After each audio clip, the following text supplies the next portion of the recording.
সারা বছরই রাজ্যের সর্বত্রই পানীয় জল নিয়ে একটা ক্ষোভ দেখা যায় মানুষের মধ্যে। তার মধ্যে প্রত্যেকবার ভোট আসে আর পানীয় জলের আশ্বাস প্রত্যেক রাজনৈতিক দলই দিয়ে থাকে, কিন্তু তাও পানীয় জলের অভাব পূরণ হয় না। যেমন কুলটির বিভিন্ন এলাকায় দীর্ঘদিন ধরে পানীয় জলের সমস্যা, তারই প্রতিবাদে বালতি হাতে পথ অবরোধ করে বিক্ষোভ দেখালো আসানসোল পৌর নিগমের 70 নম্বর ওয়ার্ডের কুলটির 12 নম্বর লোকো লাইন এলাকার স্থানীয়রা। মঙ্গলবার মহিলা ও পুরুষরা একজোট হয়ে পথে নেমে বিক্ষোভ দেখায় পানীয় জলের দাবিতে। স্থানীয়দের অভিযোগ, দীর্ঘদিন ধরে এই এলাকায় পানীয় জলের সমস্যা রয়েছে, কাউন্সিলরকে বলেও কোনো সুরাহা হয়নি।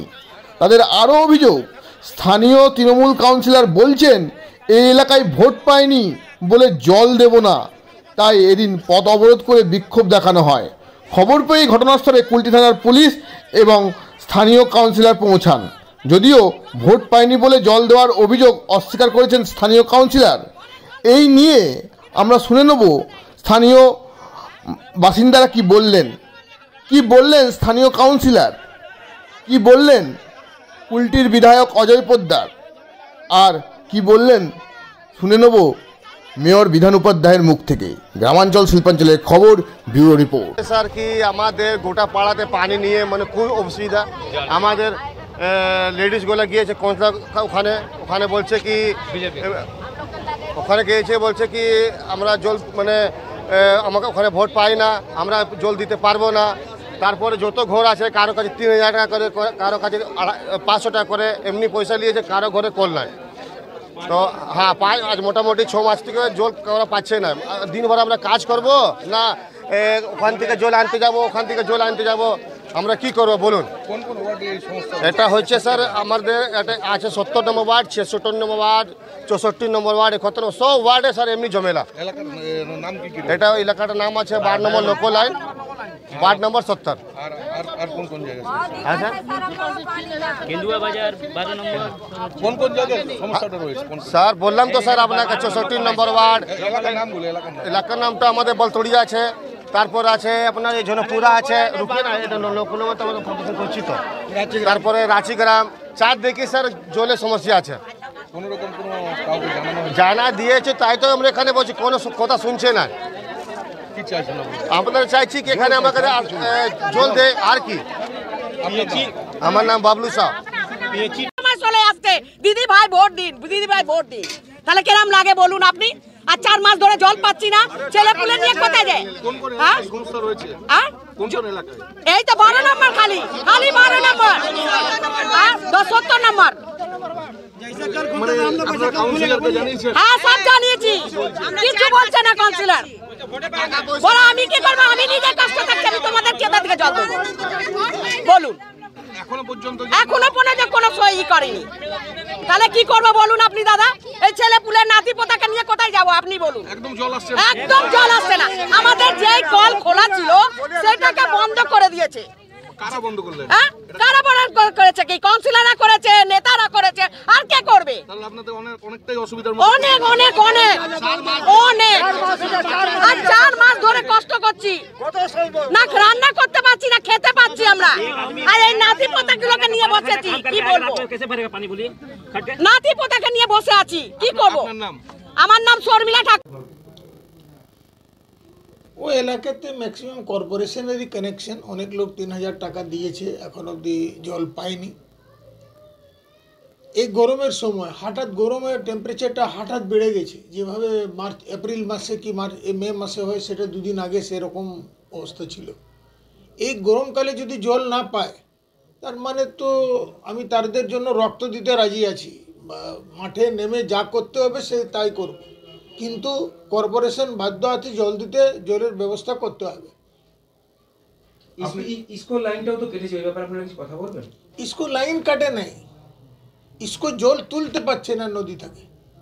তো ওখানে তো 2-4টা বাড়ি আছে ইসকো জলের, মেনলি তো সমস্ত কর্পোরেশনে, তো কর্পোরেশন জল দিতে পারছে না। হোলির আগে ডাক্তারবাবু আপনারা দেখা গেছিল কর্পোরেশনে গেছিলেন এবং একটা এই পানীয় জলের সমস্যা নিয়ে একটা আলোচনা বৈঠক হয়েছিল, তাদের কি সদুত্তর উঠে? আমি তো কনস্ট্যান্ট হ্যামারিং করছি, আমার পক্ষ বিপক্ষের কিছু নেই। আমি তো গিয়ে জলে মানে আমার লোকের জন্য যদি আমার কোথাও যেতে হয় সব জায়গায় যেতে রাজি আছি। তো ওতে আমি 64টা যারা আন্ডারগ্রাউন্ড জলের জন্য হ্যান্ডপাম্প কিংবা সাবমার্সিব লাগায় ওটা সারার জন্য 64টা লিস্ট দিয়েছি। আর বলেছি এলাকাতে কুলটিতে আমি বিধানসভায় 3বার প্রশ্ন তুলেছি, এই সেশনে তুলেছি, এই সেশনে হাফ সেশন আগে ছিল, বাজেট সেশনে 2বার তুলেছি। ফিরাদ হাকিম কি বলেছেন জানেন?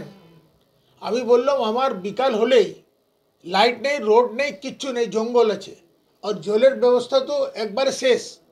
বলল ইয়ার আগে যে আপনার মিউনিসিপ্যালিটি ছিল, চেয়ারম্যান ছিল, 200 কোটি টাকার পাইপ কি হয়েছে জানি না, নয়ছ যে আমরা দেখছি কুলটিকে বিশেষ নজরে দেখব, জলের ব্যবস্থা করব। আপনি স্থানীয় বিধায়ক হিসেবে কি পদক্ষেপ বা কি চাইবেন? আমি লোকের সঙ্গে আছি, এরা নামতে বলবে আমি রোডের উপর বসবো, এদের জলের ব্যবস্থা করার জন্য যা কিছু করার আছে করব। ইসকোর যে লাইনটা সেটা নিয়ে কি আপনারা কিছু আন্দোলন করছেন? ইসকোর যে লাইনটা যে ইসকোর লাইনের সব কাগজপত্র আদান প্রদান সব হয়ে গেছে। জয়েন্ট ভিজিট হয়েছিল আমাদের, ইসকো, কর্পোরেশন আর আমার টিম মিলে একটা যৌথভাবে আমরা দেখেছিলাম কিভাবে প্রবলেম সলভ হবে। সেটাও তো বহুদিন পেরিয়ে গেল।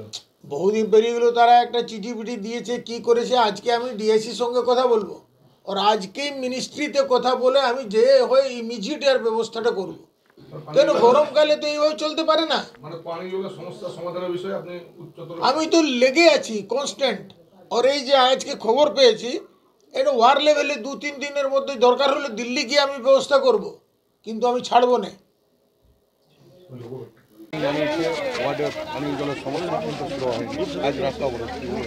सुनन हिंदी हिंदी तो बोलते हैं हाँ?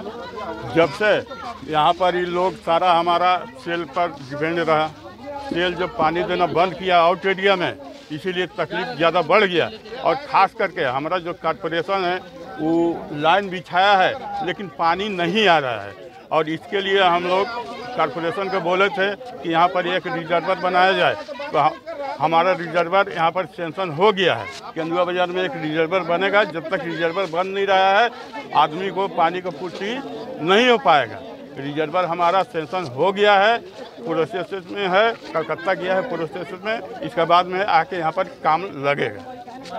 अभी तो गर्म का शुरुआत है, अभी पानी का इतना समस्या कोई व्यवस्था तो अभी पानी का समस्या है ना, तो आज हमारा बोर्ड मीटिंग भी है, आज हम जा रहे हैं, मेयर साहब ने देखा भी करेंगे और बोलेंगे कि कम से कम फिलहाल के लिए नहीं होता है तो कुछ टैंकर की व्यवस्था कर दिया जाए। कौन कौन इलाका में समस्या है? समस्या देखिए केंदुआ बाजार से लेकर 12 नंबर में 12 नंबर तक, और रहा तो उधर जो लाल बाजार रिजर्वर से पानी आता है ना, हमारा ईटा भट्टा वगैरह इस सब में पानी चढ़ जाता है। केंदुआ बाजार से इधर पानी नहीं चढ़ पा रहा। किलो का अभियोग है, आपका पास बोला गया था तो आप बोले कि हम लोग को वोट नहीं मिला इसलिए पानी। ना ऐसा तो बात नहीं, ऐसा बात बोलने से काम चलेगा? बोलिए, अभी क्या ये तो गलत बात है। अभी क्या आश्वासन दीजिएगा? अभी यही आश्वासन दिया जाएगा कि ठीक है मेयर साहब पास जा रहे हैं, उनसे बोलेंगे कि देखिए ऐसा ऐसा सिचुएशन है, पानी के बिना लोग तड़प रहा है ना, कुछ टैंकर की व्यवस्था कर दीजिए। आपका नाम? मेरा नाम वकील दास है, मैं 17 नंबर वार्ड का काउंसिलर हूँ। 5 দিন ধরে জল পাচ্ছে না কুলটি মানুষ। না, ওখানে তো কুলটির ইস্কো অঞ্চলটাতে মানে আমাদের ওখানে ইস্কো লাইনে জল পড়া, তো যেহেতু ইস্কো লাইনে জল দিতে পারছে না, আমরা কর্পোরেশন থেকে অনেক জায়গাতে আমরা ট্যাঙ্কারের সাহায্যে, যেখানে ইস্কো লাইন ছিল ট্যাঙ্কারের সাহায্যে করেছি, এবং যেখানে ছোটোখাটো পাইপ লাইনের অ্যারেঞ্জমেন্ট যেখানে আমাদের কর্পোরেশনের লাইন আছে সেখান থেকে আমরা করার অ্যারেঞ্জমেন্ট করছি। আজকে একটা ঘটনা শুনলাম, আমরা 70 নম্বর ওয়ার্ডের সেম কিছু হয়েছে, তো আমরা অলরেডি ইঞ্জিনিয়ারকে বলেছি ট্যাঙ্কার জল ওখানে সার্ভিস দিতে, এবং আমাদের যদি কাছাকাছি কোনো পাইপ লাইন আছে ওখানে আমাদের ইস্কোরে লাইন আছে আর পিএইচএন মনে লাইন আছে, তো আমরা কর্পোরেশন থেকে ওখানে অ্যারেঞ্জমেন্ট করার চেষ্টা করছি। আমাদের ওখানে একটা ওইচআর করারও আছে, কিন্তু এখনও পর্যন্ত ওইচআর যেহেতু টেন্ডার ফেন্ডার হয়েছে ওটা হয়ে গেলে করে দিতে পারবো। কাউন্সিলর বক্তব্য আছে কিন্তু আপনারা ভোট দিন আমাদেরকে দেয়নি, সেই জন্য আমরা জল দিব না। আমাকে मतलब वोट नहीं दिए इसलिए जो पानी नहीं मिलेगा आप लोगों को। क्या बोलता है काउंसिलर का कहना है? काउंसिलर के अगेंस्ट में काउंसिलर बोल रहा है इस तरह से उन लोगों को, पब्लिक को। नहीं, ऐसा कोई बात नहीं है। हर आदमी को लिए पानी है, रास्ता है, सब कुछ है, हर प्रकल्प जितना भी राज्य सरकार का है, इसमें कोई पार्टी फूटी नहीं देखता है। सब माने सब মানুষের জন্য পশ্চিমবঙ্গের মাননীয় মুখ্যমন্ত্রী মমতা বন্দ্যোপাধ্যায় যেভাবে কাজ করছে কোনো মানুষই বাদ যাবে না।